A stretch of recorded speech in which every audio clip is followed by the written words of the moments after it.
All right. Welcome to the latest of Water Cooler Wisdom, where I am so grateful that I get to have amazing experts with me to answer the questions that I think are going to help you most. For those of you who don't know me, I am Dana Zellers. I am an executive coach. I help those busy professionals be successful at work and stop ignoring their personal lives. And with me, Lynette, will you introduce yourself? Yes. Hi. Good afternoon, everyone, or good morning, wherever you are in the world. My name is Lynette Renee Dovey, and I also help executives. I help them craft their stories so they can better connect with their readers, their clients, whomever they want to share their stories with. I love it. And I am so excited to have you for our little chat today. We talk so much about storytelling, Yes. but what is the biggest mistake that leaders are making when they're trying to use storytelling? Oh, Dana, excellent question. So, the biggest mistake that I notice that executives make is that they don't lean into or don't know how to use properly vulnerability.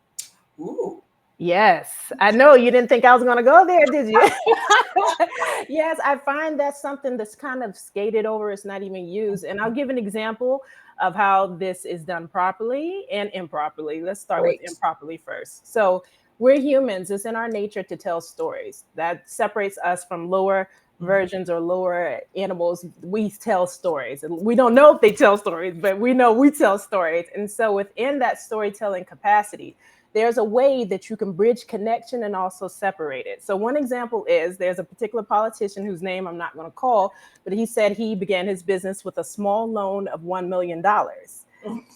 That separates people from the beginning because whose parents, number one, can give them a small loan of $1 million, and that separates. Whereas the good example would be Alex Hormozy, who I didn't even know this until I watched him on the Diary of a CEO podcast. He shared that he had a pivotal moment in his life in which he decided to, whether or not he would take the path that his family and specifically his father wanted him to take with his career, or would he go into that long, dark, cold road and find his own fortune that they used to talk about in fairy Yeah. tales. And it's that pivotal moment that we all have been at in our lives.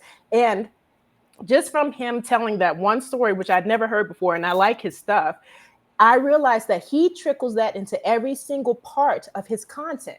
Because is that not what he does with emerging business owners and leaders and founders themselves? He wants them to find their own path and forward it and create their own reality by choosing themselves. And Mhm. so that is the way that he was vulnerable in sharing how he, walked away from a nepotism like path because his father was high Yeah. executive in that industry. I believe it was finance. He walked away from that and he chose the path less taken. And then he even shared how it helped him. He was struggling for years, but Interesting. it helped him become to the person who he is right now. So yeah. I love those examples. I think one of the things we often have the perception of we expect leaders to really embody their success. And so, what you're raising is that question about that vulnerability and the importance of that. There is absolutely the difference between the right and the wrong way. But what is it about that vulnerability that makes it such a more powerful story? Because you can see yourself in it. It's relatable. When I told you the story about the $1 million loan, you were like, okay, I'm sure. Not to speak for you, but I bet you were like, that's cool. But when I told you about the second story, you could Yeah, kind of maybe, hopefully, and the people who are watching, you could kind of see yourself there. Have you been at that point yeah, where you have to make a big decision and it'll change and alter the trajectory of your career and your life? So it's yeah, that relatability factor. And sometimes I think that I'll just say it. I think ego kind of gets big in these people, because they've accomplished the success. yeah, But think about where you first started.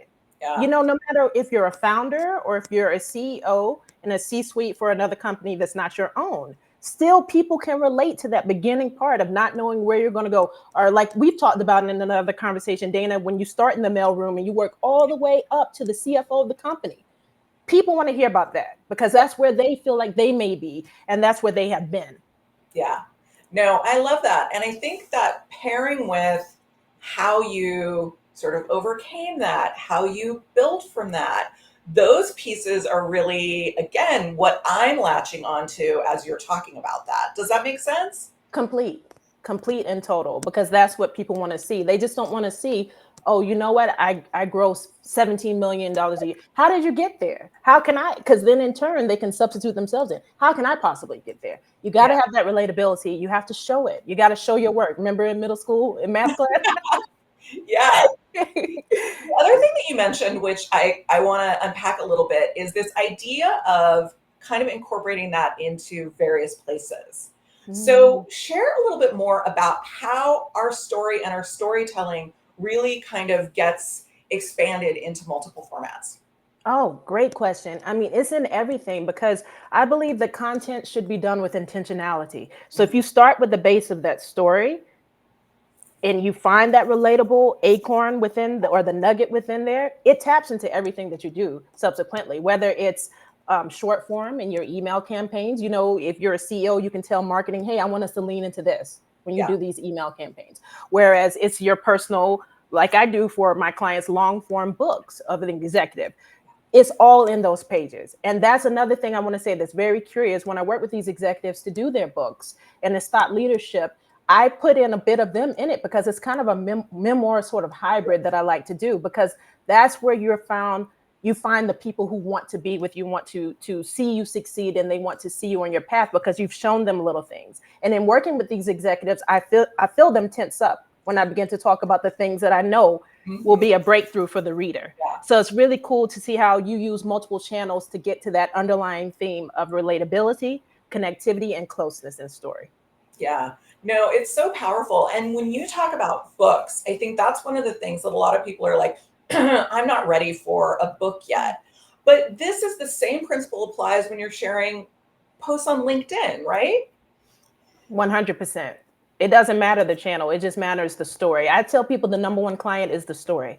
Hmm. That's what you serve. And then that's how you're going to connect with whomever it is that you want to engage with you further. So whether it's a long form LinkedIn post. Oh, and I'm so glad you said that, Dana, because I want to say this too. Let's be careful now when we're being vulnerable, because sometimes people, they will stretch like Uh, they're Usain Bolt about to, to take off for that sprint. You don't need to talk about how your divorce reminds you of e-commerce sales. right. No, There's why. exactly. Let's not force it. It's something a little bit deeper than that. So yeah, so when you're doing those LinkedIn posts, make sure that you sprinkle in everything from the essence of the story. Doesn't matter the format. Yeah.